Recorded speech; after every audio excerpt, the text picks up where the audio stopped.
तिलोकदास जी महाराज की जो मूल उनकी आत्मा की भावना थी कि ये पूरा एक मुख्य धारा से वंचित जो वर्ग है वो मुख्य धारा में एजुकेशन से आने की संभावना है।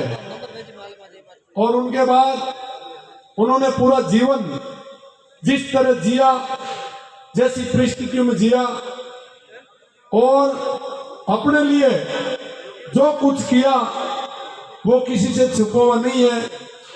मैं चाहता हूं कि आप कम से कम तिलोकदास जी के विचारों से प्रभावित हो या तिलोकदास जी के विचारों से प्रभावित होने के बाद उनके विचारों पे चलना चाहते हो तो साथियों आप लोगों को नशे पते से दूरी बनानी पड़ेगी। नशे पते से जब तक ये समाज दूरी नहीं बनाएगा तब तक बड़ा सुधार होने की संभावना नहीं है।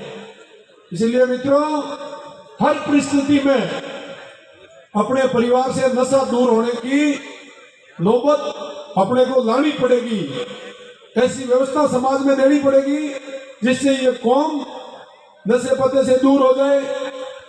और मैं चाहता हूं कि आप जैसे भाई युवा यहां से पढ़ लिख करके या कहीं से पढ़ लिख करके, यहाँ पढ़ा लिखा नहीं भी है तो अगर कहीं पढ़ा लिखा है, तिलोकदास जी महाराज उस जमाने में इतनी बड़ी जगह, इतना बड़ा हॉस्टल, इतनी बड़ी व्यवस्था आज के कार्यकाल में, उस जमाने में ना तो पत्थर नजदीक था, ना उस जमाने में पैसा था, ना उस जमाने में अन्न था। उनके बावजूद उनकी जो सोच थी वो बहुत बड़ी थी।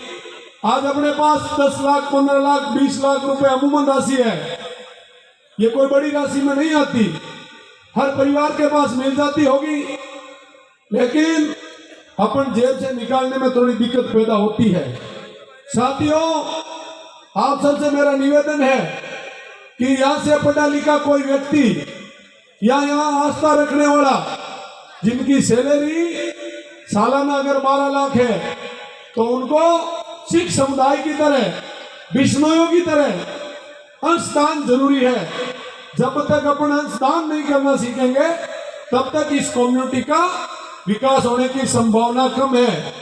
आज की जो स्थिति बनी हुई है, अपन ये जानते हैं सारे लोग कि अपने पास कर्मचारी के अलावा दूसरा कोई विकल्प नहीं है।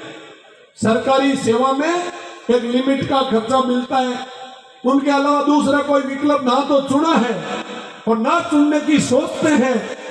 मैं चाहता हूं छोटे बड़े व्यापारी बने, ये जरूरी नहीं है डबल ए क्लास ठेकेदार बन जाए, बड़े उद्योगपति बन जाए, लेकिन व्यवस्था शुरू से जीरो से गिनती शुरू करोगे तो आप आगे भविष्य में आगे बढ़ने की संभावना रहेगी।